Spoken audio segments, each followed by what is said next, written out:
de direito. Quem assistia só dava tchau, dava tchau, dava tchau, tchau, tchau. Um podcast que te vicia, porque penal é mais legal. Luciano Santoro, ninguém duvida que o penal é mais legal, gal, gal. Tem o penal e tem o resto, porque o penal é mais legal.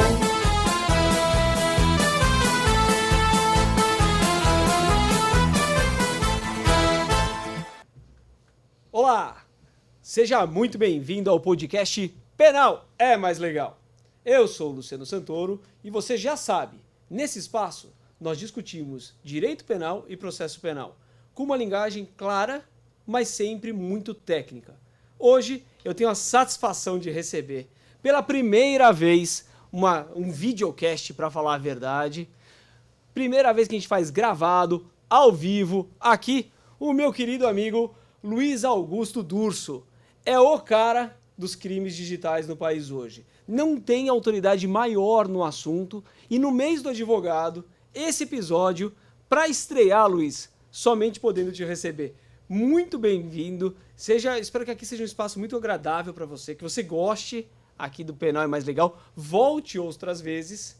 Lembrando que aqui a gente sempre discute direito penal. Uma linguagem acessível, uma linguagem clara. E por isso que nós temos aqui o maior dos advogados da nova geração, o Luiz Augusto Durso. Muito Obrigado, Luciano. Que alegria. Parabéns pelo podcast. Eu adorei o nome Penal é Mais Legal, adorei a vinheta. Dá para perceber que aqui reside a paixão que a minha família comunga, que é por esse amor incondicional pelo direito. Então, estar no seu podcast realmente é uma satisfação enorme. A apresentação, por óbvio, está contaminada pela amizade, então é exagerada sempre, mas é muito gratificante poder estar aqui para falar para o seu público de um tema tão importante que são os crimes cibernéticos, mas agradecendo novamente o convite e dizendo que eu tenho certeza que esse podcast vai trazer bons frutos, muito sucesso para você nessa trajetória aí de apresentador e que o podcast com imagem é uma tendência que você não consegue mais ceder. Então eu tenho certeza que os próximos episódios também serão nesse sentido. E para estrear, hein? Obrigado. No mês do advogado. É verdade. Com o Luiz Durso, olha. E a gente realmente até poderia falar para os estudantes não esquecerem do Pendura, já que a gente está em agosto, né? Em agosto tem que fazer, tem né? Que lembrar pelo menos uma vez. Só esquece os nossos telefones nesse dia. Se não convidou para Pendura, também não convida na hora que vai para delegacia. Porque a gente só é lembrado quando acaba a festa e começa a parte da delegacia. Aí chama a gente. Exatamente. Nessas horas eu desligo o celular, eu aviso, não me chamou antes, você não precisa me chamar depois. Eu também, só estarei presente se eu for convidado desde a preparação. Desde a preparação. E sem ficar ligando para marcar em restaurante, porque isso é ridículo. Não, tem que parecer de surpresa, recolher os 10% do garçom que é sagrado e comemorar o dia 11 de agosto dando um belíssimo pendura. É uma experiência que vale mesmo para os alunos. Deixa eu colocar uma coisa aqui antes, Luiz. Eu tenho uma admiração enorme pela tua família. Veja, quando eu falo tua família é porque eu conheço o teu pai, teu tio, a tua irmã, a gente fez curso junto já, a Adriana, extremamente inteligente. Você, Luiz, eu conheci, me lembro que no começo da década de 2000 tinha um jornal jurídico chamado Carta Forense. Começa com o nome de Folha do Acadêmico. Era um projeto de dois grandes amigos contemporâneos meu. Um, por sinal, meu AB é 195802. Esse amigo que fundou o Carta Forense é 195803. A OAB dele é uma depois da minha, né? E quando ele estava iniciando esse projeto, uma das pessoas que ajudaram muito ele foi teu pai. Dando entrevista, fazia coluna, na época da eleição do seu pai ainda. Eu me lembro que teve um evento numa livraria jurídica que tinha na Senador Feijó. É uma livraria jurídica super conhecida em São Paulo. E eu me lembro... Alex, acho que não é o meu, não. E eu me lembro, Luiz, que você estava lá com o teu irmão. Era um evento e você seguia teu pai assim, você novinho ainda, sei lá, estamos falando de uns 20 anos atrás. É isso. É isso aí, você ainda com uns 10, 12 anos de idade, caminhando do lado do teu pai, seguindo. Eu achei aquilo muito bacana. E é interessante porque isso ainda acontece, Luciano. Primeiro, obrigado. A recíproca é verdadeira. Você goza não só da amizade, mas com a admiração também do meu pai e de toda a família, a minha em especial também. Obrigado. E eu sempre acompanhei porque... Primeiro que eu não ia fazer direito. Eu queria trabalhar com TI. Então eu fui contaminado por essa paixão. Com 16 anos já tinha feito web design, já programava, amava toda essa parte de tecnologia. Mas o direito vem muito forte, né? Desde meu avô, você falou da sua OAB, a OAB do meu avô era 11.500. Então, tá enraizado na nossa família uma paixão de verdade, não é um trabalho. Você sabe que eu vejo você sentir isso também, quando você faz a sua atuação muito competente, inclusive. E aí, quando você é picado por esse mosquitinho, né, chamado Estado Democrático, Direito, Democracia, Defesa do Cidadão, não tem como fugir. E aí eu consegui juntar essa parte que eu amava de TI com o direito, principalmente trabalhando com direito digital. Mas acompanhar meu pai sempre foi uma característica nossa, né? Meus irmãos também adoram fazer isso e a gente faz até hoje. Então, recentemente a gente voltou de um evento, a gente chegou no escritório, 10 da noite, e todos animados, felizes. A gente falou, pô, isso é trabalhar? Porque é tão gostoso trabalhar em família e ter a oportunidade de estar envolvido, né, nas questões da UAB e tudo. Então, foi um privilégio muito grande ter essa trajetória. Sido primeiro acompanhado pelo meu avô, que trabalhou até os 88 anos, depois agora com meu pai. Então, é gostoso. Eu acho que... E o escritório já está com 60 anos já. Mais de 60. Em 1956... A gente tá rumo aos 70. Ô, louco, que maravilha, hein? Isso é muito bacana. É gostoso. É sensacional isso. E o escritório, ele nunca teve essas questões digitais. Quem funda isso no escritório fui eu. Então, eu fui me especializar para abrir no escritório essa área de crimes cibernéticos. Isso é uma coisa que eu queria conversar contigo especificamente. É difícil vir com um cabedal, um nome por trás, uma força de um nome. Deve te abrir portas, mas também deve ser... tão difícil quanto abrir portas, deve ser aquela situação de que você tem todo um peso de uma responsabilidade, porque, querendo ou não, teu avô já era um grande nome, teu pai nem se fala, teus irmãos já também estão seguindo cada um seu caminho próprio, e você encontrou o teu, né? Hoje falo aqui abertamente que a gente está com o maior nome em crimes digitais no país, é o Luiz hoje. Se falar em crime digital, pode ver que nenhum jornalista pensa em ligar para outra pessoa, a não ser o Luiz Durso. Isso é muito bacana. É muita responsabilidade, lógico, né? Graças a Deus, eu olho para trás e vejo um trabalho com muita dedicação e ética. Então, não há ninguém que possa criticar, do ponto de vista ético, a nossa vida. Uhum. Isso é o mais importante. Então, as questões secundárias são debatidas, mas a principal é você trabalhar com muita honestidade e ética. Isso eu aprendi. Agora, a matéria em si, eu fui me aventurar, porque o escritório sempre foi raiz, criminal, penal, e eu gostava do criminal, mas eu gostava muito dessa parte de tecnologia. Eu fui encontrar a paixão na área que eu realmente queria trabalhar, mesmo estagiando desde os 17 anos no escritório e sabendo que essa responsabilidade ela viria com o tempo em dar continuidade, mas graças a Deus até hoje eu não cometi nenhum ato a desabonar aí essa história, então eu estou satisfeito. Pelo contrário, dá aula, é pós-graduado em crimes digitais. Explica uma coisa para mim, principalmente para os advogados menos jovens que nem eu, o que é o metaverso? E eu preciso estar nisso aí? É uma boa pergunta. Só complementar a última fala, e aí é interessante porque estudar penal, sendo a matéria macro, a meu ver, não te deixa pronto para um cenário de trabalhar só com crimes cibernéticos. Eu vejo que é uma especialização, é um subtema que depende de estudo, porque você precisa entender de quebra de sigilo de IP, você tem que entender do marco civil da internet, tem que entender de dados pessoais, de algoritmo, de metaverso, eu volto para o nosso tema. Então, eu acho que para os estudantes que estão nos acompanhando, que gostam do penal, se gostarem de tecnologia, olhem com bons olhos a possibilidade de se especializar em crimes cibernéticos. É uma forma de você encurtar a competitividade, porque tem menos especialistas do que no penal, sendo uma matéria macro. Você diminui mercado, claro, vai ter menos cliente, mas também você tem a possibilidade de se tornar um especialista e ter mais destaque. Então, é uma opção que eu penso no futuro, essas altas especializações. Com relação ao metaverso, eu recentemente palestrei no metaverso, eu estive no evento metaverso. Dia 11 de agosto estarei na OAB Tatuapé, que funda a sua sede no metaverso, e vou dar a primeira palestra no metaverso pela OAB Tatuapé. Dia 11 de agosto? Eu vou estar lá também. De manhã. Eu vou estar à noite. À noite? Eu vou estar à noite na OAB Tatuapé. Então, não, de manhã, acho que tem um evento de manhã e um evento à noite. Eu vou estar no evento à noite Então no eu te OAB Tatuapé, convido, então vai estar junto. de manhã, no dia 11 de agosto, tem o lançamento da sede da OAB Tatuapé Olha que no bacana. metaverso. E o que significa isso, né? Sobre sua pergunta. O advogado tem que estar? A resposta é, o advogado tem que entender o que é, como um cenário de futuro em que os negócios estarão ali dentro, os problemas também, crimes podem acontecer e os clientes. Então, estar lá é mais uma frente de atuação do colega. Eu achei importante entender. E o que seria o metaverso? O metaverso é um mundo muito mais conectado do ponto de vista de estar digitalmente ligado à vida humana, que pode se dar desde da informação estar mais acessível. Então, o indivíduo está cozinhando com óculos, e aí no próprio óculos, na frente dele, nos olhos, estará ali a receita daquele produto, né, daquele alimento, e como se preparar. Então, isso a gente chama de realidade aumentada. O metaverso vai crescer esse mercado. Mas também tem o lado que seria puramente digital. Seria o Second Life. Seria o seu escritório ser virtual, você acessar seu escritório pelo seu avatar e você receber um cliente no seu escritório virtual e ele pelo seu avatar.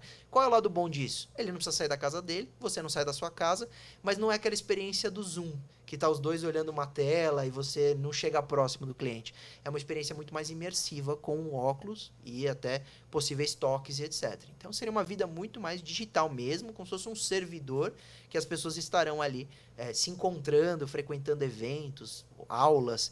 Imagina, por exemplo, para o pessoal do curso de Direito, que gosta de penal, que nunca pisou numa penitenciária. Imagina a oportunidade de você visitar o Carandiru no metaverso. Ver como ali reside, né, aquele preso, ver das dificuldades que ele passa, ver como é a vida de um carcerário. Então, são experiências no mundo digital que trazem mais segurança do que às vezes você frequentar uma prisão fisicamente, que estará disponível para um estudante. Então, é o futuro. Tem que estar. Tem que estar lá. Tem que estar. Talvez você vai definir se você vai abrir o seu escritório lá ou não. Você vai abrir se você vai atender cliente lá ou não. Mas estar lá, seja por lazer, seja para entender, para pensar numa possibilidade, eu acho que é obrigação. E o que você enxerga de campo de trabalho do advogado dentro do metaverso? Além dele ser procurado pelos clientes, isso é um fato. Pode te procurar, ele sabe quais são os escritórios que estão lá, ele está passeando no metaverso, vê lá o teu escritório, coisa e tal. Isso é algo que já poderia. Mas o que teria de um campo de trabalho? É uma boa pergunta. A gente percebe que alguns crimes cresceram muito no cenário virtual. Crimes cometidos por pedófilos, estão todos lá no Estatuto da Criança e do Adolescente, do artigo 240 em diante. Crime de ameaça, crime de extorsão, os crimes contra a honra. São crimes que hoje, basta abrir essa rede social que você vai encontrar muito forte na internet. Inclusive, o legislador, preocupado com isso, triplicou as penas dos crimes contra a honra quando cometidos nas redes sociais. Então, está lá no Código Penal.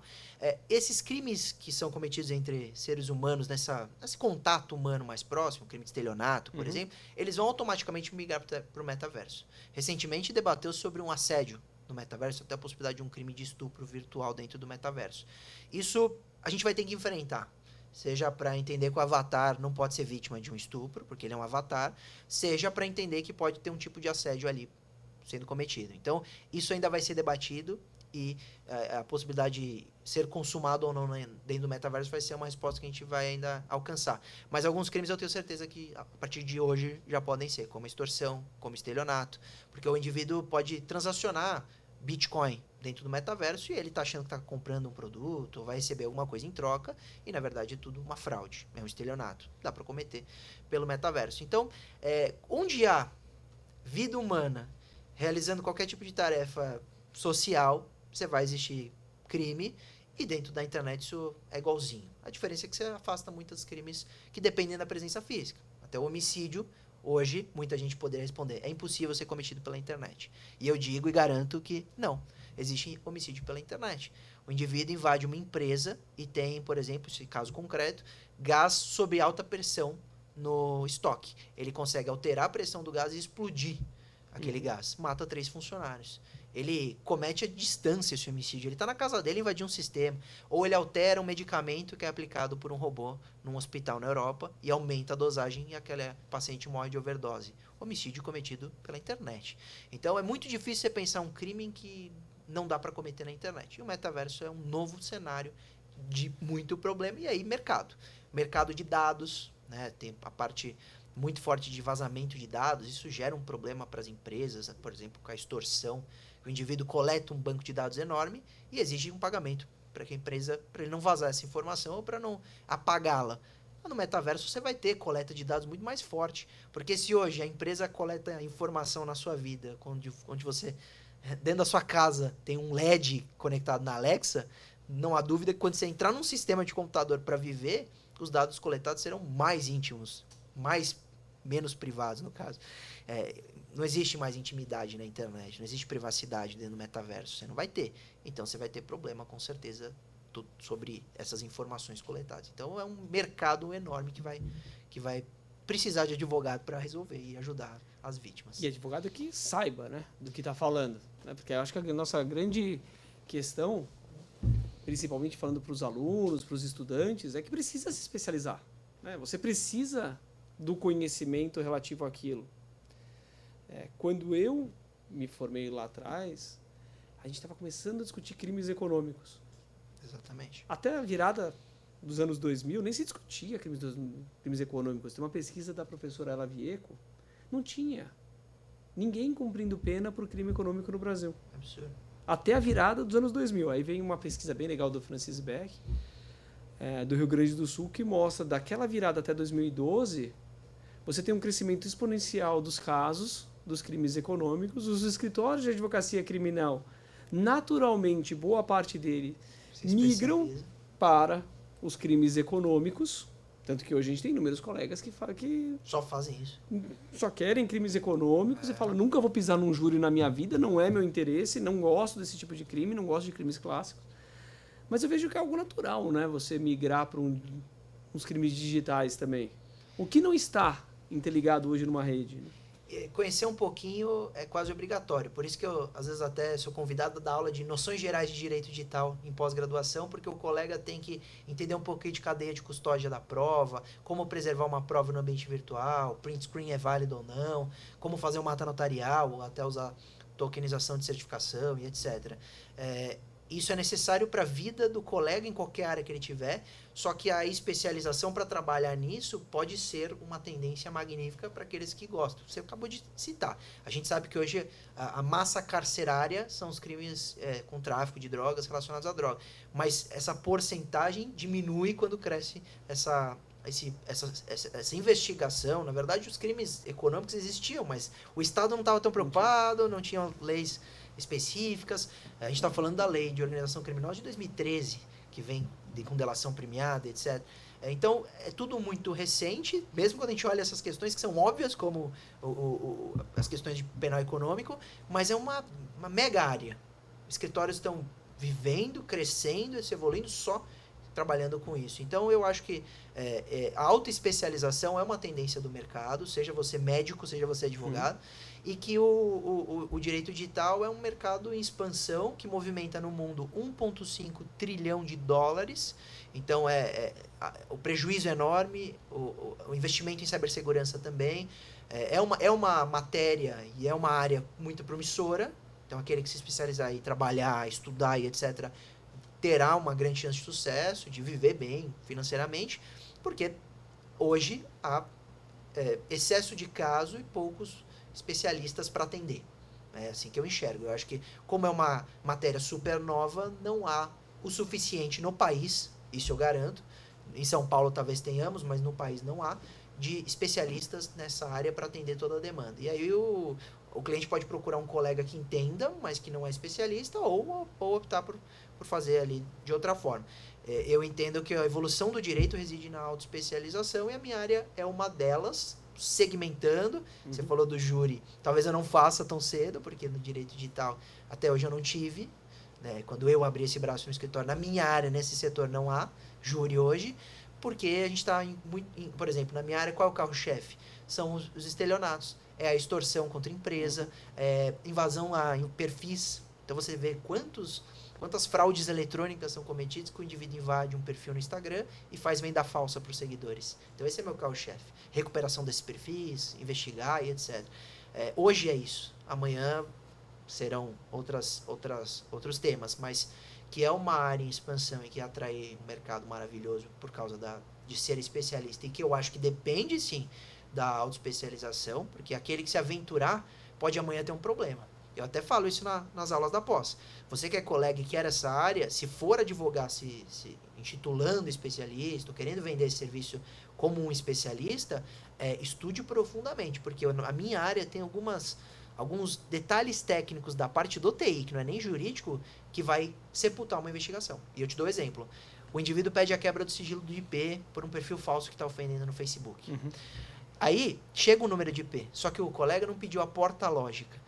O número de IP, quando você faz a quebra no provedor, ele fala, esse número de IP era utilizado por 300 usuários meus, e eu não consigo unificá-lo. Aí você volta para a plataforma, Facebook fala, me manda a porta lógica. Ele fala, não, já passou um ano do marco civil da internet, que é meu prazo de armazenamento, você perde a prova e nunca mais vai encontrar quem é o autor ali da postagem.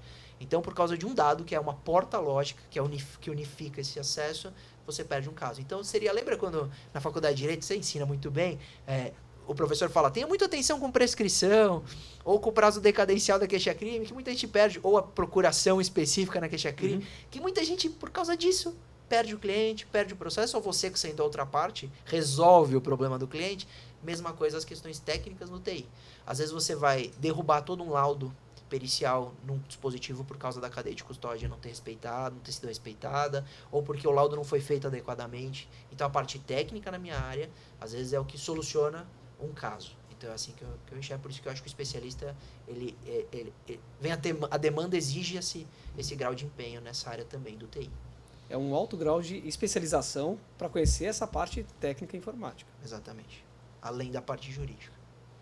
E Luiz, você trabalha com peritos nessa área também? Você precisa o tempo inteiro deles? Sim, porque sempre quando você consegue quebrar um IP de uma autoria, ou você está pelo investigado, vamos supor, o primeiro trabalho da polícia, após quebrar um IP, é representar por uma busca e apreensão e apreender todos os computadores, todos os dispositivos.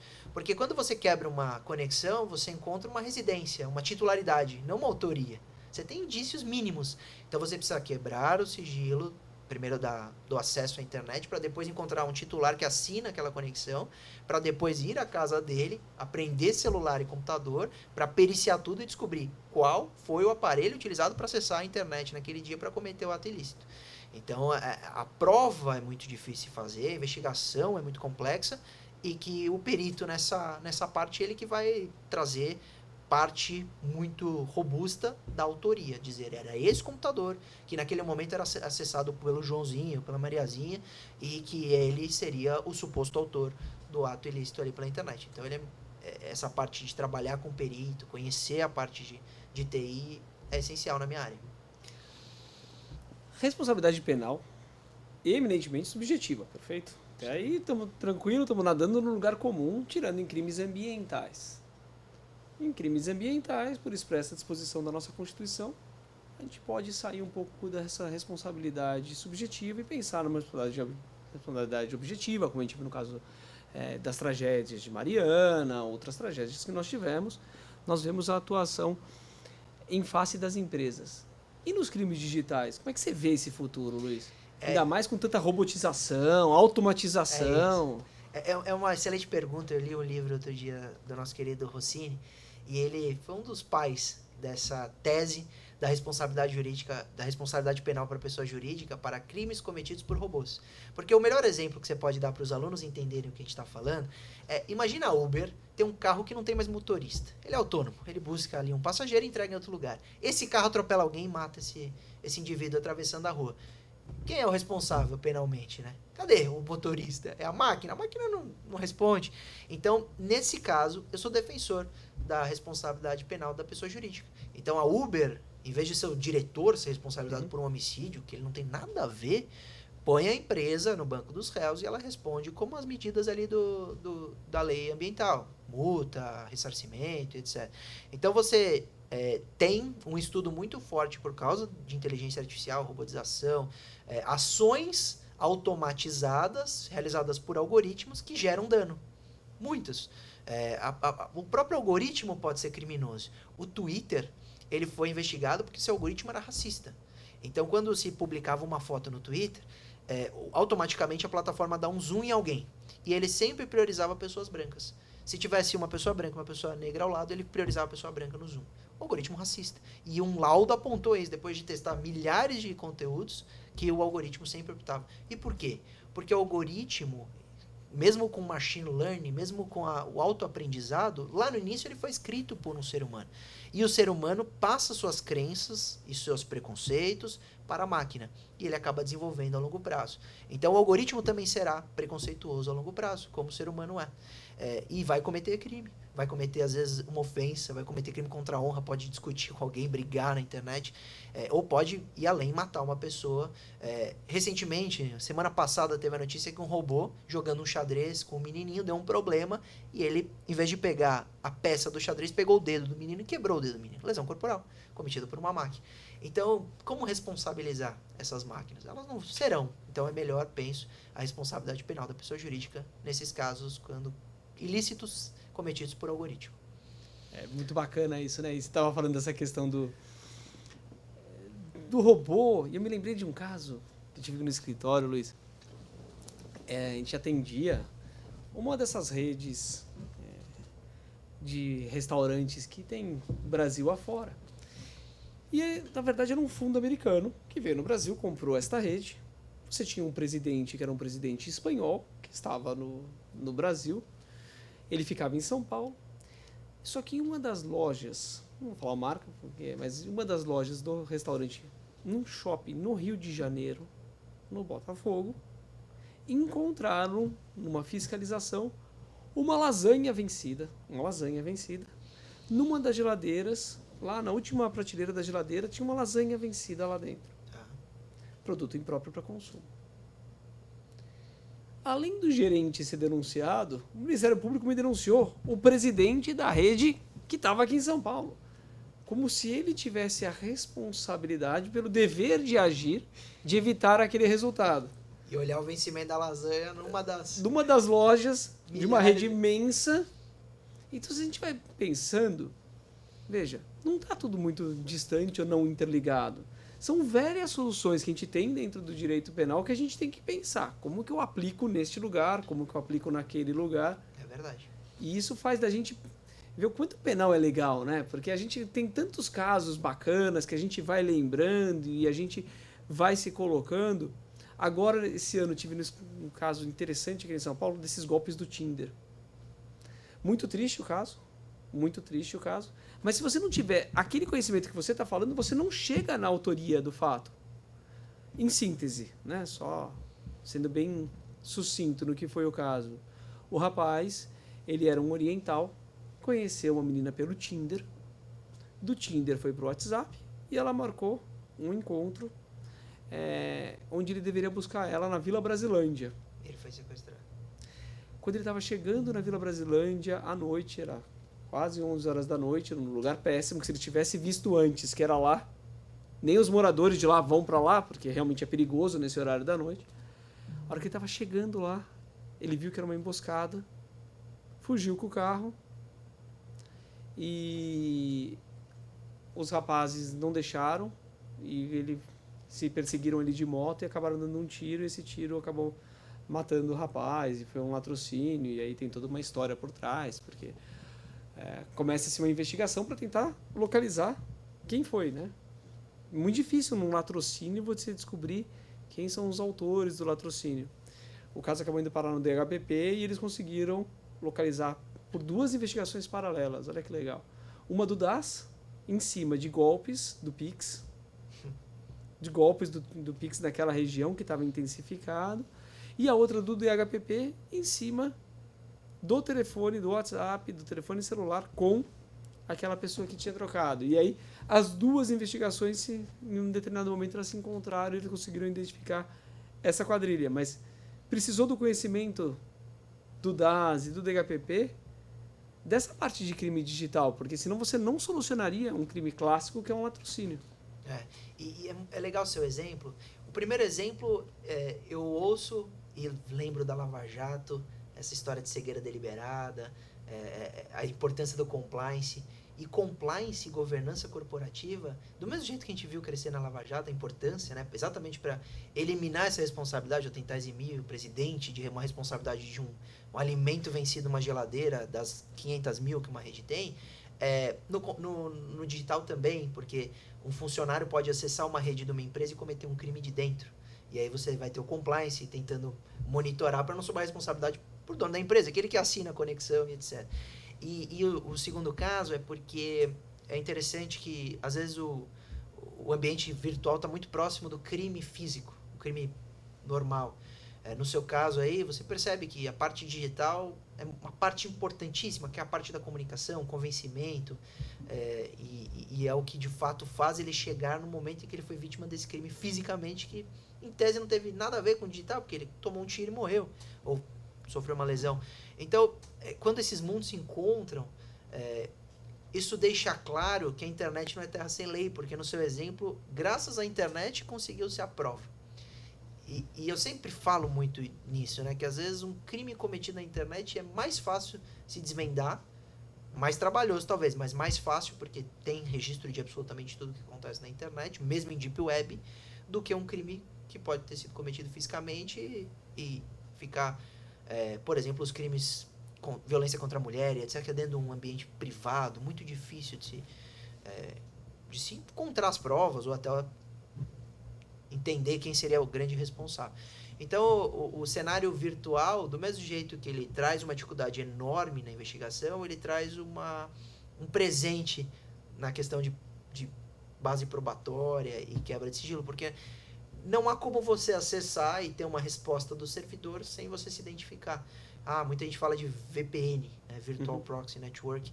A VPN é um tubo de conexão que você tem que entregar o seu IP para essa empresa VPN para depois ela mudar o seu IP. Então, se quando quebrar o sigilo verificar que era um VPN, a empresa pode delatar por ordem judicial quem era aquele primeiro acesso. Então, não existe transparência absoluta, né? Anonimato. Então, por isso que é apaixonante, porque... É parecido com aquele follow the money? Você parecido. segue o rastro. Tem que Isso. seguir o rastro, tem que conseguir localizar o rastro digitalmente. Quando você fala em cadeia de custódia nesses crimes digitais, o que você está procurando, Luiz? Você está procurando ver se a preservação de todos os rastros, de todos os logins da pessoa, de todos os logs, foi feita? É assim que você vai atrás, numa investigação como essa? É parecido com o Follow the Money. A cadeia de custódia é muito importante porque às vezes você quer preservar isso, mas por falta de observar a cadeia de custódia, ou você perde a prova e pode falar, poxa, quem perde uma arma no Brasil depois de apreendida? É muito difícil uma arma sumir, concorda? Você está no penal. Some arma? Muito difícil para o Instituto de Criminalística, não some arma. Agora, o indivíduo aprende um computador, né? Um agente. Ele joga no porta-malas da viatura, ele fica próximo ali a um ímã da caixa de som, ele desmagnetiza o HD e perdeu a prova. Por causa de uma simples ação de colocar perto de um ímã. Então, a prova é sensível. É assim que eu vejo. Óbvio que há uma analogia próxima ao Follow the Money. Inclusive, quando a gente fala de fake news na internet, é exatamente muito mais Follow the Money, porque é um mecanismo de disseminação em massa que é custoso. Mas no digital sim se desenvolver melhor essa investigação com mão de obra, investimento estatal, né? Melhorar as delegacias. Eu sou defensor de vara especializada. Isso é um debate muito legal também. Nós temos... Eu penso a necessidade de vara especializada, porque a partir do momento que eu parto da premissa que o colega tem que ser especialista, eu parto da premissa que o juiz tem que entender, que o desembargador também tem que entender, o promotor também, porque senão eu tenho um caso, Luciano, de concorrência desleal entre empresas, em que há desvio de clientela pelo Google Ads, né, por patrocínio de palavra-chave no Google. Então ele compra a palavra do concorrente, usa um logo parecido, etc. A parte contrária usou uma tática no nosso processo de confusão. Ele fala que não funciona assim o sistema, que não funciona assim o anúncio, que ele nunca comprou, que o Google dá de graça anúncio para as pessoas. E aí você tem um trabalho enorme de explicar como funciona a plataforma ao juiz, porque ele fica na dúvida também. A partir do momento em que pelas partes, levanta-se uma dúvida razoável, você cria um cenário. Porque, querendo ou não, é um calcanhar de Aquiles de todo mundo, né? Senta com um grande advogado, sei lá, o Ives Gandra, e você começa a falar, ô Ives, o que você acha de Bitcoin? Ele vai entender, mas quando você vai profundamente em blockchain, etc., você começa a pegar o calcanhar, porque ninguém é tão bom de conhecer tanto de tecnologia, nem eu. Então, a tecnologia pode ser a solução para a outra parte. Só que se o juiz for de uma vara especializada, ele vai trabalhar, ele vai fica mais fácil também para ele Até na entender. prática. Né? Quando você está falando do tema, ele já conhece, já isso. sabe do que está Ele falando. está sentado ao lado de um cara do TI que pode ajudar trabalhando no cartório, né? Ele pode ser um assessor especialista desse juiz.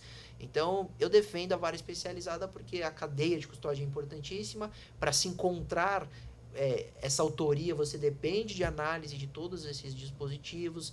Acontece, às vezes, o cara acessa de Wi-Fi público. Ou ele tem a rede invadida. Vamos mudar. A gente está falando muito de autor, né? Uhum. Vamos pensar numa investigação que é injusta. Então, eu vou dar um exemplo. O indivíduo tem um Wi-Fi na casa dele, ele é plenamente ético. Ele nunca cometeu crime nenhum. E vem o vizinho, invade o Wi-Fi e começa a cometer crime da rede dele. Quando houver uma investigação, vai encontrar ele, a casa dele. Esse indivíduo tem que provar que ele é inocente, porque a investigação vai cair sobre ele, não há dúvida, a conexão é dele. E como você faz essa prova? Apresenta os dispositivos, lauda tudo, nunca acessou esse site, nunca cometeu esse crime por esse computador ou por nenhum ali presente. Então, às vezes, até a prova da defesa depende de conhecimento técnico e aí depende de toda essa parte de cadeia de custódia, preservação da prova, uma análise bem consistente, competente. A parte técnica pesa muito na minha área. Então, no fundo, essa é a grande... Tem que estudar, né? Tem que se altamente especializar. É difícil você querer abraçar o mundo, né? Não dá para você abraçar todas as áreas do direito. A gente não consegue abraçar nem todas as áreas dentro do direito criminal. E aí começa você pegar esses elementos técnicos e ir puxando. Se você não tiver com quem... Por isso que eu sou muito a favor dessas advocacias colaborativas. Acho que as pessoas têm que se ajudar, se colaborar. Os advogados, um tem que estar num apoio com o outro muito grande. Mas se você tem um interesse, né, de se enveredar para essa área, você quer estudar, quer trabalhar com crimes digitais, o campo é absurdamente grande, né? Não tem como, porque você vai desde uma violência contra a mulher até altas fraudes financeiras, né? Então, a violência contra a mulher tem o stalking agora, perseguição. Perseguição no Brasil é crime, lá no 147A, por causa da internet. Começou a se falar em stalking por causa de rede social. Senão nunca ter... Isso eu tenho certeza. Pelo menos até hoje eu tenho certeza que não teria o crime de perseguição se não tivesse internet. E bem que tem aumento de pena para mulher, que é a grande vítima. Né? Mais de 80% dos casos de stalking são mulheres as vítimas. Então, só de ter criado rede social e ter colocado uma forma de interação humana mais próxima virtualmente, você já criou um problema enorme, que é a necessidade de uma criminalização de uma conduta de perseguir reiteradamente alguém. Nós tivemos a alteração do Código Penal para mudar o crime do 122, que era só induzimento ao suicídio, hoje é induzimento à autolesão corporal. E a razão de mudar esse artigo é por causa do jogo Baleia Azul, que falava-se muito de automutilação, instigação à automutilação pelo jogo. E aí, quando a gente foi estudar, falou, cadê a resposta penal? Não tem crime. Você induzir um adolescente à autolesão corporal não era crime no Brasil até ano passado, 2 anos atrás. E aí teve que mudar o 120. E com uma gravidade absurda, né? Claro. Eu que tenho filha da cidade, minha filha tem 10 anos, você vê o quanto a criança é suscetível a estar induzida naquele momento, a jogos violentos, assistir coisas que não podem, etc. Que faz parte da formação da pessoa, faz parte da ideia. E aí um amiguinho acha que é legal fazer uma brincadeira, o outro também. E aí aquela responsabilidade dos pais de estar em cima também, né? Porque antigamente, na nossa época, você jogava bola na rua. Teu pai, da janela, te via e conseguia te controlar. Qual era a influência possível a te levar para um caminho? Era muito tranquilo você fazer uma gestão. Agora, você dá um iPad para esse adolescente, você abre um mundo para ele dentro de casa. Então, o controle parental é uma responsabilidade, mas o controle estatal também, que tem que pensar as possibilidades de novos crimes, que seria, por exemplo, o induzimento à autolesão corporal, o vazamento de nudes. Tá tendo uma série na Netflix, tá famosinha, inclusive recomendo todo mundo assistir. O Homem Mais Odiado? Exatamente. O Homem Mais Odiado da internet. Você assistiu? Assisti. Não é assustador você pensar, nos Estados Unidos não há crime pro vazamento de nudes de terceiro sem autorização. É um absurdo. No Brasil, nós teríamos a difamação, que antes da importunação sexual era o que utilizava, e agora o crime específico do 218C, que é o vazamento de nudes. Então, isso criou por quê? O crime de 218C criou por causa do pornô de vingança. Então, o Brasil estava na frente, se a gente comparar, porque a série é de 2017, 2011 e 12, a gente está na frente dos Estados Unidos naquela época. Então, essas novas interações humanas na internet eram... E vale a pena assistir o Homem Mais Odiado na internet para mostrar que não dá para fazer nada. Não dá para tirar o site do ar. E tinha tantas e tantas vítimas ali, e a série deixa muito claro. Se fosse no Brasil, dá. Daria. Agora dá pra gente ir atrás, dá pra gente... Com pena de até 5 anos de reclusão. Então, já se torna uma coisa bem interessante. A gente tinha antigamente, Luiz, eu não sei se você lembra, e até teve voltou a ter isso agora, alguns motéis, eles filmavam as pessoas. Filmavam os quartos. Até para preservação da mobília, né? Preservação das coisas internas. Só que o grande problema é quando... Lógico, não pode filmar, né? Uma cena de intimidade é um grande problema, mas depois alguns funcionários começaram a vazar essas imagens, essas informações. E aí você começa a pensar que não tem, né, limite para a coisa, né? Você pode ir para um campo que é um campo muito aberto. É um campo absurdo. Isso mesmo, de você compartilhar, e o quanto é difícil, né? De explicar para as pessoas, olha, a partir do momento que você tirou uma foto e você mandou uma foto para alguém, você perdeu o controle sobre essa foto. É verdade. Por isso que isso é gostoso dessa área, né? Fazendo o jabá aí para os alunos que vierem para minha área, vou te roubar aluno aí do Penal Raiz, mas é muito gostoso porque você conseguir atender uma família em que a filha se encontra numa situação de vazamento. Eu tive um caso, Luciano, esse foi traumático, tá? E você sabe como a gente tem couro, né, para aguentar esse tipo de emoção do cliente, mas esse foi duro, porque era uma menininha de 11 anos que trocou nudes com o namoradinho terminou, mandou pro amiguinho, o amiguinho mandou no colégio inteiro. 11 anos. 11 anos. Acontece que caiu na mão de alguém, que não era mais alguém da escola, que ele criava perfis no Instagram todos os dias e vazava aquela foto. A gente conseguia uma decisão judicial para remover, ele criava outro. E assim por diante. Então, todo dia tinha um Instagram criado com essas fotos dessa menina. E não adiantava você correr para o judiciário eliminar a informação, remover o perfil, porque ele criava outro. Então, você tem que correr atrás da autoria. Só que para quebrar IP, você deve bem lembrar, antes de 2014, o delegado podia ele representar automaticamente, né? Solicitava para o provedor ou para o servidor, ele mandava lá as informações do acesso. O Marco Civil da Internet de 2014 colocou no artigo 10, parágrafo 1º, só decisão judicial. Então, hoje você tem que pedir para o delegado representar, isso vai para o DIPO. O DIPO pede para o Ministério Público se manifestar, volta para o juiz do DIPO para ele determinar a quebra, para ir para o cartório, para oficial a plataforma. Demora. Isso foi uma morosidade por causa da lei, por causa do Marco Civil.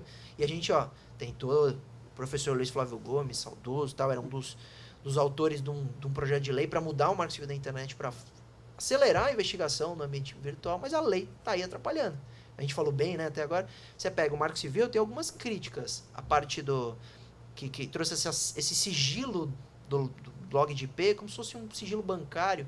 O delegado não poderia solicitar, desde que justificado, depois até o Ministério Público, de alguma forma, fiscalizar. O prazo de armazenamento, o Marco Civil trouxe de 6 meses para as empresas, para aplicações de internet, e 1 ano para a empresa de conexão. Se o cliente procura 7 meses depois, acabou. Não tem mais esse dado na empresa. Então, o próprio Marco Civil dificultou o nosso trabalho e das vítimas. Então, do mesmo jeito em que as coisas melhoraram, a gente tem muita coisa para debater e é legal viver ajudando, né? Eu comecei contando a menina que a gente foi traumático porque a gente não conseguia resolver o problema dela. E como resolveu? Investigação, inquérito policial, quebra de IP, e aí sim descobriu a autoria. Era um jovem também, mas maior de idade, que conhecia lá o pessoal do colégio, recebia as fotos e achava que era divertido esse tipo de ação.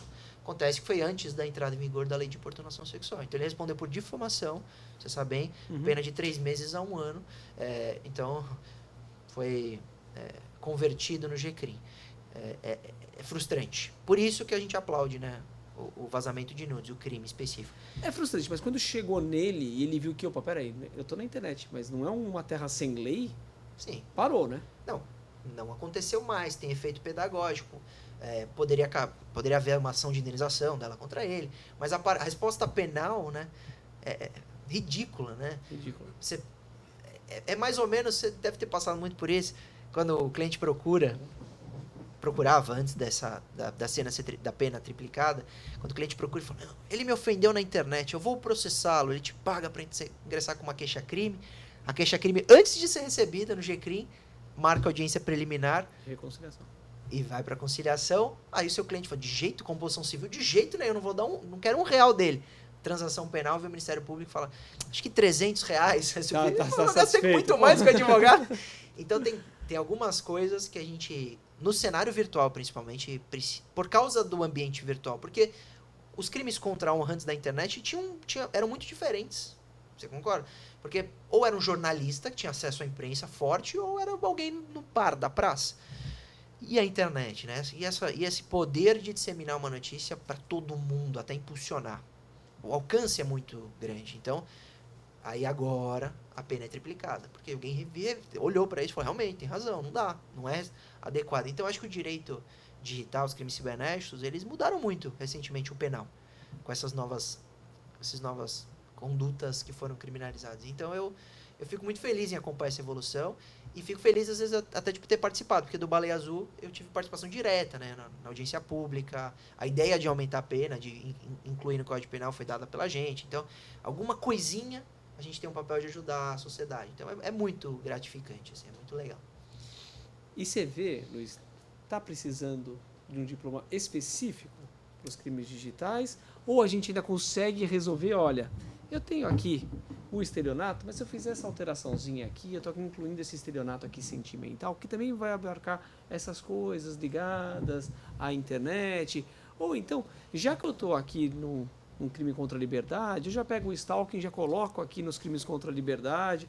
O que você vê, Luiz? Estamos precisando mesmo de um diploma só para os crimes digitais? É uma boa. Eu respondi muito essa pergunta na minha vida já.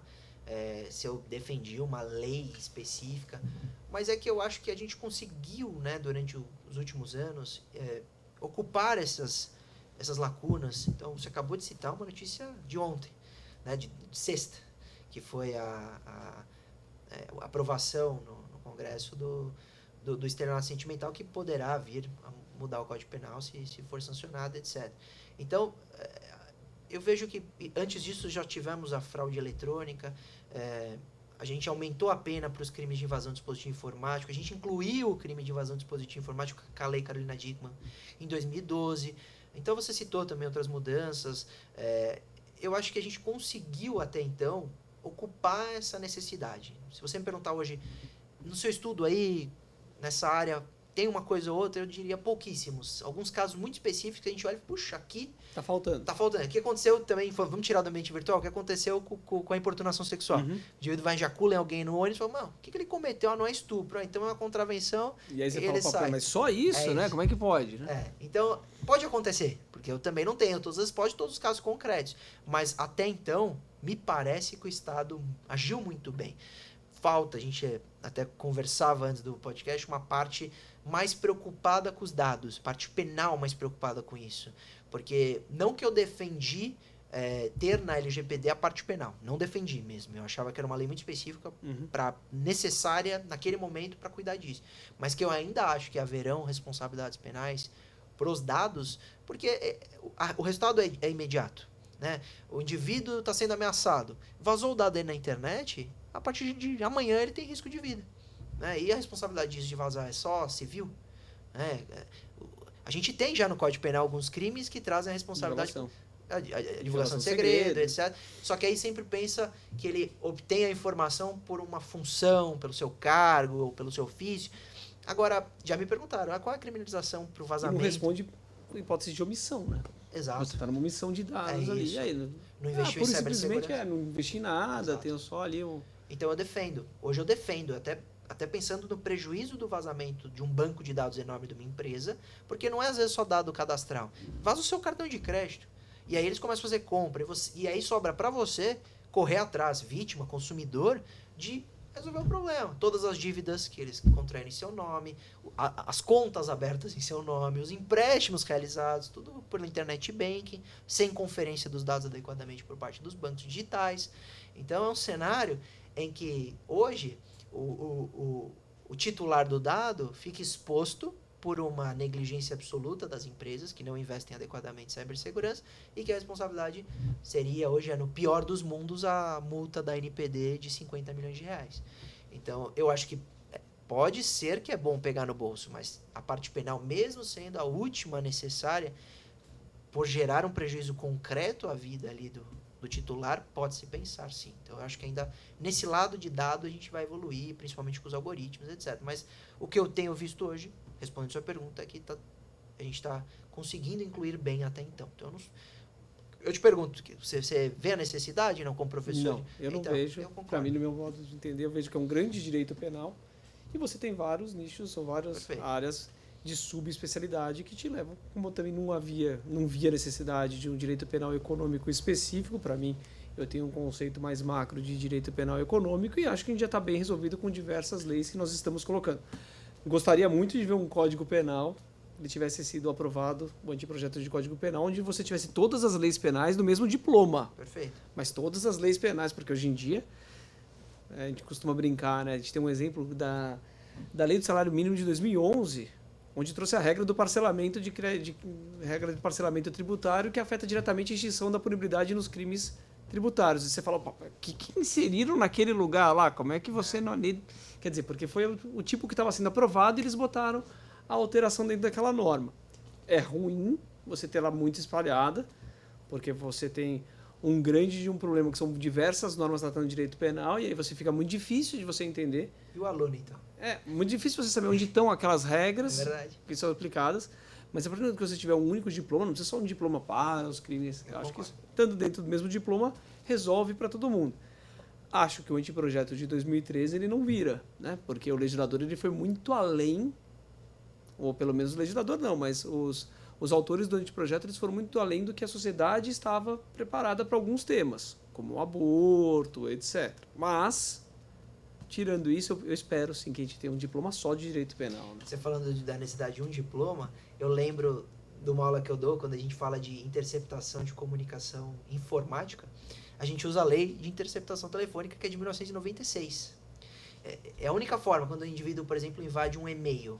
Não tem o crime de invasão de dispositivo informático quando você invade um sistema. O dispositivo informático presume um hardware, né? Um computador, um servidor e etc. Agora, você descobrir a senha de alguém num e-mail, invadir um e-mail, não tem dispositivo informático. Qual é o crime, então? Eu enquadro na interceptação. Então, ele está acompanhando a troca de e-mail, interceptação telemática lá, informática, no caso. Mas a lei é de 96. Então, a gente adequou. Que foi o que aconteceu com o Sérgio Moro, quando invadiram o Telegram dele, à época, ministro. Então, não é uma resposta adequada, a pena é baixa, se não me engano é 4 anos, etc. E o indivíduo tem um prejuízo bem grande quando tem esse tipo de interceptação. Mas tá lá numa lei que eu demorei para encontrar, quando eu fui me debruçar num caso concreto, que está perdida nesse limbo, ou melhor, nesse arcabouço gigantesco de leis e leis e leis fora do Código Penal, especiais, etc. Então eu também defendo. Entendo como você que não precisa de um código específico para digital, mas que seria muito bom unificar e que enxugássemos a Constituição, né? Também isso gera... E é estranho, né? Que às vezes eles acabam mexendo nessa lei sem pensar bem no que está mexendo, né? Que nem na gravação ambiental. Incluíram um dispositivo na lei falando que a gravação ambiental é permitida com autorização do juiz, com autorização do Ministério Público, depois do parecer do Ministério Público, como meio de defesa. Eu vejo esse meio de defesa dos interesses de todos os envolvidos, e não um meio só para a defesa. Mas já vi diversos colegas pensando o contrário. E eu concordo com você, porque o que gera esta criminalização é um caso emblemático envolvendo autoridades máximas do país, e que um deles, se eu tivesse utilizado a gravação em sua defesa, provaria que o que estava sendo investigado não era exatamente a forma com que foi posta nos autos. Então, eu concordo com você, porque às vezes aquele que está sendo acusado pode usar em sua defesa, tudo bem, mas e o indivíduo que... E a vítima? Que é vítima, exato. Então, mas é que tentou-se limitar a gravação quando é interlocutor, né? Então, quando você não é interlocutor, você está colocando a gravação ambiental, seria um pouco inadequado. Não, sim, mas veja, mas eu concordo é um tema de gravação ambiental que pra gente na jurisprudência estava sempre resolvido muito bem, né? É verdade. Você participou daquela gravação, você não pode gravar clandestinamente, mas você sendo uma daquelas pessoas que está ali no meio, como na interceptação telefônica, eu gravar uma conversa de alguém que eu tô com... Eu sou um dos interlocutores, não tem problema algum. Agora, tentar limitar só como meio de defesa, mas não meio também de defesa dos outros interesses, eu particularmente, quando eu vi aquilo, eu falei, não, me parece que é um uma norma que ele está estudando ali muito, fazendo uma interpretação ali muito rápida, muito literal, de algo que é uma construção que a gente já tem mais há muito tempo na jurisprudência. Engraçado é que eu tenho um caso de uma queixa-crime em que é utilizada essa prova ambiental e que comprovaria os dizeres. Uma pessoa no telefone é gravada com um gravador ambiental ali e ela está no telefone com outra pessoa. E eles usam essa prova para dar base à queixa. A gente contestou a dizer que, na verdade, era prova ilícita por causa da alteração da lei. Exatamente. E realmente eles rejeitaram a queixa com base aí na prova ser ilícita. Mas, querendo ou não, o que você está dizendo, eu concordo, era uma prova que comprovava um crime e que seria utilizado em favor da vítima e não pode ser utilizado, porque era ilícito. E se a vítima participou daquela produção, por que não? Né? Se ela também estava no... Eu vejo ali, se ela tiver uma coisa... Mas aqui nesse caso ela deixa o gravador e sai da sala. Ela deixa o gravador e sai da sala. Aí é bem diferente, né? Porque seria a mesma coisa em que você botar uma interceptação telefônica no telefone de terceiros. Isso. Né? Mas veja, e as câmeras de segurança que a gente tem para tudo quanto é lugar? Como funciona? Também não vou poder utilizar? Querendo ou não, a câmera de segurança faz uma gravação ambiental. O tema não acaba, Luiz. O tema não vai terminar nunca. Se a gente for conversar, não tem fim. Né? E isso é bonito do direito. Um último exemplo, quando criminalizou-se a invasão do dispositivo informático, até ano retrasado se criticava muito, porque eles tinham colocado que você fala que às vezes reage muito rapidamente. Né? Isso, eu acho que o grande problema hoje do legislativo é reagir a uma situação pontual, midiática, para... Não sei se é ganhar voto, talvez ganhar a simpatia da população para o legislador falar, eu fiz alguma coisa, mas ele inclui no Código Penal ou alguma coisa que não vai ter feito nenhum ou absurda. Então, por exemplo, no caso da invasão do dispositivo informático, não dava para aplicar, na maioria dos casos, porque ele punha mediante violação de mecanismo de segurança, que foi suprimido agora na última alteração. E para comprovar a violação de mecanismo de segurança era complexo e muitas vezes o indivíduo, por estar com antivírus desatualizado, não tinha mecanismo de segurança adequado. Então a gente já usava. E poucos casos prosperaram com relação ao 154A, invasão do dispositivo informático, por causa desse detalhe, que foi um tiro no pé do legislador. Só que ele reagiu a um caso emblemático lá da Carolina Dickmann, etc. Então o que eu penso, principalmente nessa nossa área, é que os casos podem servir para trazer um alerta da necessidade. Só que tem que ter calma para legislar. Para mim, no meu tema hoje, o principal de debate legislativo é fake news. Nós temos o projeto de lei 2630, que tenta definir, tentou criminalizar, etc., mas já eliminaram toda a parte penal, para trazer responsabilidades para as plataformas, até como monitorar nessas plataformas criptografadas como o WhatsApp e Telegram. Então, o debate é muito válido. Eu adoro esse projeto porque ele tem mais de 2 anos. Vale dizer, quanta coisa rica já saiu. Eu participei da audiência pública lá. Então, quanta coisa a gente aprendeu só com esse projeto, sem criminalizar, sem incluir na lei alguma alteração. Pode ser civil, penal e etc. Já valeu. Agora, as pessoas querem que uma lei seja editada, promulgada e etc. em 3 meses, se não... Eu acho engraçado, Luiz, porque, por exemplo, como regra, né? Em Portugal eles debatem muito na academia, depois leva para o legislativo, aí aprova e cai na sociedade. Aqui a gente faz o contrário, né? Aqui vem a lei primeiro, vem o caso, daí vem a lei, e depois a gente traz para a academia para a gente discutir, descobrir se aquilo, como que vou aplicar aquilo, se ela tem constitucionalidade, se ela não tem constitucionalidade. Falta um debate, né? É que a gente gasta pouco com o Poder Legislativo, é um órgão que a gente gasta pouco, não tem muito assessor, não tem muito conhecimento técnico. Votamos muito mal, então tudo isso tem no meio do caminho. Para encerrar, Luiz, o quão seguras estão as pessoas com o WhatsApp? As pessoas acham que porque ela está atrás de um WhatsApp, ninguém vai estar vendo o que ela está fazendo, ninguém vai estar sabendo o que ela conversou. É uma pergunta, pode parecer muito simplista, mas é muito complexa. Tá? Eu começo primeiro contando do meu choque em acompanhar a engenharia social realizada por esses golpistas para chegar na conclusão da sua pergunta. Então, primeira coisa, duas empresas de telecomunicação estavam com um pequeno problema em que criminosos conseguiam numa terceirizada que vende chip, emitir um chip com o número da vítima. Vale dizer, você é cliente de uma empresa, eu vou lá numa terceirizada que vende o chip do seu número e me passo por você, eu uso uma procuração falsa, um documento falso e consigo retirar um chip da loja com o seu número. No seu celular imediatamente para de ter sinal e no meu celular, como fraudador, eu consigo ter o seu número. O que eu faço com isso? Invado seu WhatsApp, porque a validação é o SMS, invado seu e-mail, porque tem autenticação de 2 fatores e recuperação de senha por mensagem de texto, invado o banco, invado a vida inteira da pessoa.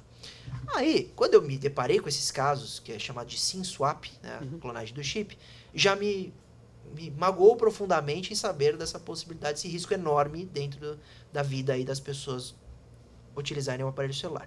Só que, qual era a minha orientação na imprensa ou nas minhas redes? Usem empresas seguras, que não tiveram problema nenhum com isso, que é tal e tal. Orientei as empresas.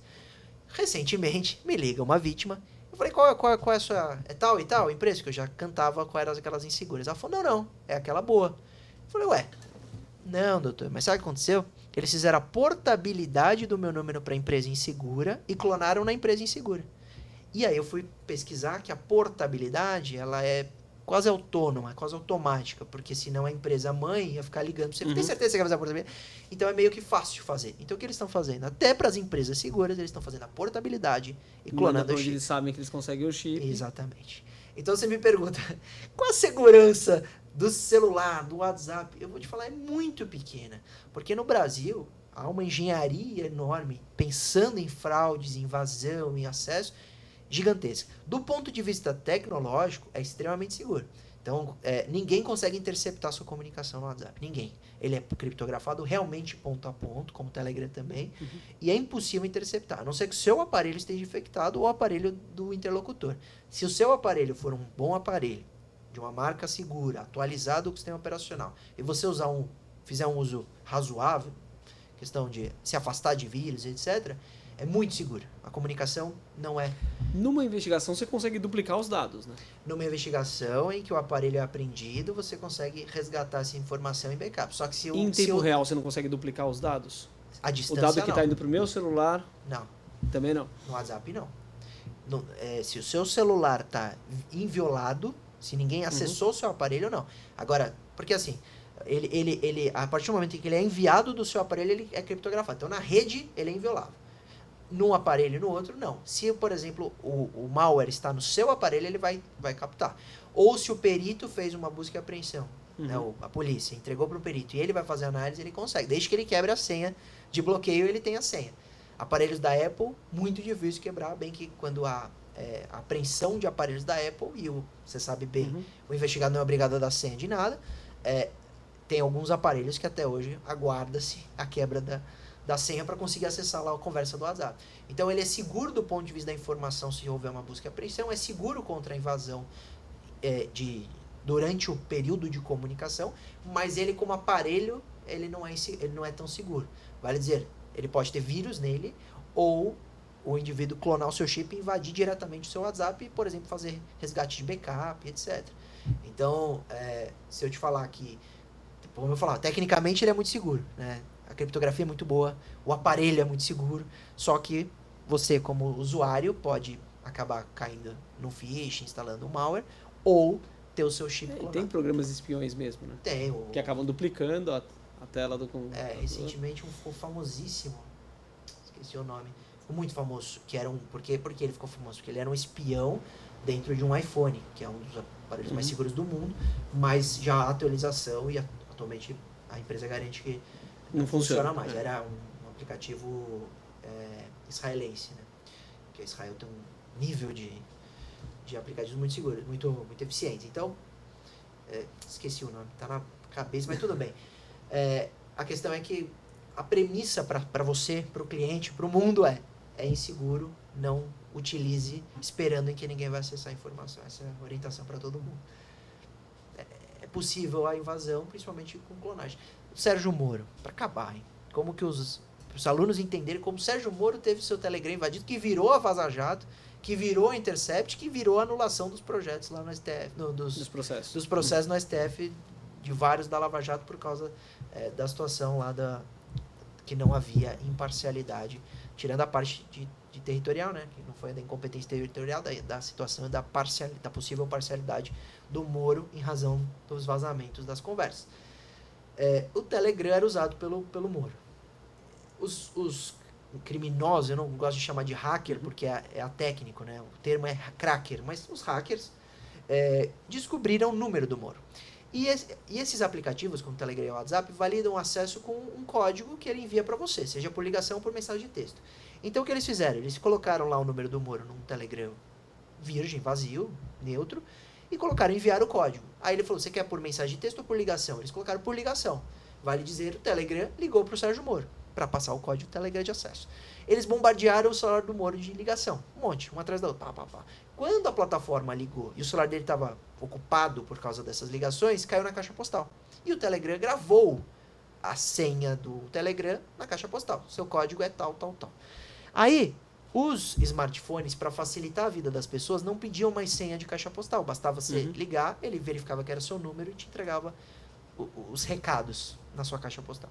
Então, eles simularam o número do Sérgio Moro no VoIP, que é um programa de computador que simula ligações, e entraram em contato diretamente na caixa postal. A caixa postal avaliou, viu, falou, é o Sérgio Moro, é o número dele, aqui estão seus recados. E um deles era o número de acesso ao Telegram. Eles colocaram na plataforma, o Moro não tinha ativado a autenticação de 2 fatores, que seria uma senha ou um e-mail, e com esse código eles invadiram e conseguiram acesso às comunicações dele com Dallagnol e etc. Esse foi a grande genialidade. Mas uma baita engenharia, né?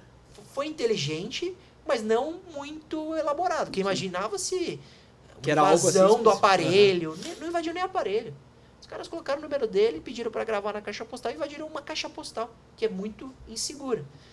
Então, às vezes a gente pensa que o golpe virtual é muito elaborado, mas ele é o mais simples possível por causa de uma pequena falha da plataforma ou do usuário. Então, eu conto essa história para mostrar que, nesse caso do Moro, mostra que é muito insegura a comunicação pelos meios digitais. É muito seguro mesmo, mas é muito seguro. Eu me lembro que quando eu entrei na história de advocacia criminal para encerrar, agora de verdade, os nossos 15 minutos de conversa já passaram de 1 hora e tá muito legal, e para mim ficava mais um tempão aqui. Eu entrei na história de advocacia criminal, que era do Paulo Sayeg. E naquela época estava começando a ter uns tijolão de celular, uns Motorola tijolo mesmo, mas era uns tijolo pesado. O mais avançado chamava StarTAC, que era um menorzinho assim de abrir e fechar, coisa e tal. E ele tinha uns amigos dele lá da Polícia Federal que andavam com umas maletas na mão naquela época. Eram os nossos agentes, andavam com as maletas. Ele olhava pra ele e falou, tá vendo isso aqui? Ele mandava o telefone, isso aqui serve para marcar encontro no lugar errado. Ele não usava. Ele não usava, não gostava de usar, coisa e tal, porque ele lá atrás imaginava que a coisa era altamente insegura, né? Se você está com os dados correndo por aí, em algum lugar esse dado vai ter acesso. Eu tenho uma operação no Sul, a Enterprise, que na verdade, que é um dos clientes que eu... a Enterprise é uma operação enorme, mas de um dos clientes que eu estou no meio, e esse cliente, eles chegaram nele por causa de quebra de dados de backups na internet. Então, através dos backups, que aí tem uma discussão no Superior Tribunal de Justiça em qual que é o limite, se deveria ter uma limitação temporal ou se você pode fazer vasculhar o e-mail da vida inteira da pessoa. Perfeito. Isso é uma discussão que tem hoje, é uma discussão que está colocada no Superior Tribunal de Justiça. Mas nesse cliente chegaram por conta da quebra, não do telefone dele, por causa da quebra dos backups, que não sei se foi a Apple que entregou ou quem entregou. E isso é genial, porque vem a perícia e fala, é inviolável o aparelho, né? Porque a criptografia da senha da tela de bloqueio da Apple é muito eficiente. Então, se eu tiver meu celular roubado hoje, sem chip do aparelho, e eu devia tentar quebrar a minha senha, muito difícil. E mesma coisa a polícia. Então, o que eles pensam? Não, então toda a informação está espelhada no servidor da Apple. Então basta eu pedir o acesso ao servidor da Apple, não estou pedindo a senha do usuário, eu estou pedindo o acesso. E aí teria essa quebra. Foi uma forma muito eficiente de acessar as informações. O que eu faço? Por questão de sigilo, não pensando em investigação criminal, mas pensando em hacking. Preservação do seu sigilo. Isso. Eu não utilizo o backup online. Porque é interessante, olha como tudo há duas mãos, né? Você contou a história desse colega do StarTAC, não é? StarTAC. StarTAC, né, que Isso, chamava. que era o flip. Mas era o pequenininho naquela época. Era grossão primeiro, depois eles Primeiro diminuíram era um para um mais Motorola fino. enorme, assim. Isso, Tinha... é verdade. E aí, ele abria mão de um Tinha os uso, Ericsson também grande, lembra? mas não usar naquela época era abrir mão de uma pequena experiência. Você E fazer hoje, como é que faz? Exatamente. Então, hoje é muito grande. A mesma coisa, você pensar, você toda vez chegar em casa, plugar no seu computador, passar o backup para um HD externo, físico, e guardar esse HD seguro. Isso dá trabalho, mas traz mais segurança. Ninguém tem acesso remoto a essa informação. Por que criou-se nuvem? O que são armazenamentos em nuvem? Armazenamento em servidores que estão afundados, Tá em algum lugar. tem container no oceano tal, e estão armazenando informação. O acesso, ele é criptografado para alguém, que seria a empresa e o usuário. Se vem uma ordem judicial, a empresa tem que dar, né? Em tese. A gente tem que discutir isso também. E aí você teria o acesso absurdo à vida daquele usuário. Vale dizer, às vezes é melhor você ter burocracia e tirar do que é iCloud o acesso remoto, só para você ter uma ideia. Para encerrar, no escritório, os casos que a gente, óbvio, faz o acompanhamento internamente, né? Porque a gente antes tinha um arquivo, agora é tudo virtual com um servidor. O nosso servidor é offline. É uma opção que é muito complexa, porque me impede o acesso se eu estou no aeroporto, se eu estou viajando, etc. Mas me traz muito mais segurança. Então, o nosso backup hoje e o nosso servidor é offline. Só se eu plugar o computador... Tem que estar lá. Exatamente. Mas aí pensando já... Porque os dados que a gente representa não são nossos dados, na verdade, né? Dos clientes. Exatamente. LGPD trouxe mais uma... É que no nosso caso tem sigilo, tem o código de ética, mas para todas as empresas, mudou o papel da empresa. Hoje ela tem que armazenar bem também os dados, porque tem muito mais valor, exatamente. Então, cibersegurança é outra coisa. Não é mais o que era. Hoje é outro debate.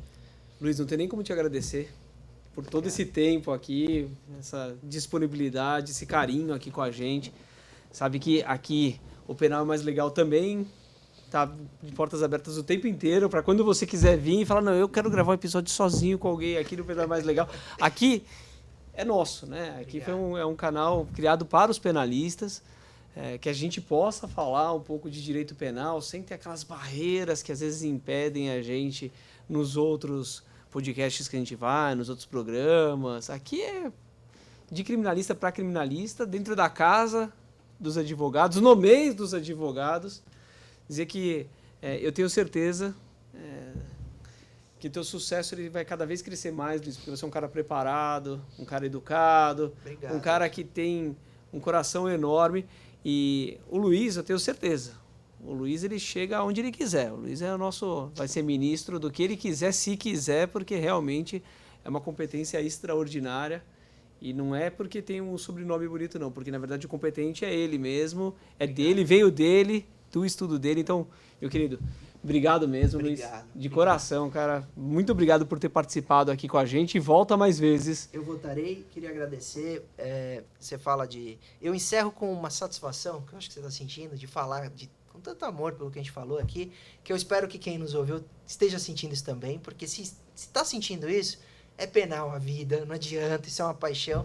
Mas eu sigo bons exemplos de pessoas que criaram uma trajetória bonita, que têm um sucesso profissional. Então eu sigo seu exemplo, sigo o exemplo do meu pai. São figuras que eu admiro muito, que fizeram história em vários casos aí marcantes. Então, obrigado pelo convite. De verdade, a recíproca é verdadeira. Obrigado pela gentileza, pelo convite, pelo papo. E a gente encerra falando que não há dúvida nenhuma que o dia 11 de agosto representa o que a gente está fazendo aqui, representa esse podcast, representa essa casa, e a gente deixa com certeza meus parabéns a todas as colegas e colegas que nos acompanharam e os estudantes que logo estarão aí nessa trincheira, porque como você falou, reprisou e fica muito claro, é uma família forense. Então, nós somos todos amigos, somos todos irmãos, e a gente está sempre pelo ideal, que é um só, que é a justiça. Então, obrigado, e todos fiquem com Deus aí que nos Muito acompanham. obrigado. E se quiserem falar contigo, como é que faz, Luiz? Pode me procurar em qualquer rede social. No Instagram eu uso muito Luiz Augusto Durso. Luiz Augusto Durso, procura lá na rede social. Ele responde todo mundo que manda mensagem, não fica com aquelas frescuras de nome. Mas o meu tem eu e mais 2 amigos. Obrigado, Luiz. Valeu, brigadão. Tchau, pessoal. Abraços e até a próxima, porque penal é mais legal.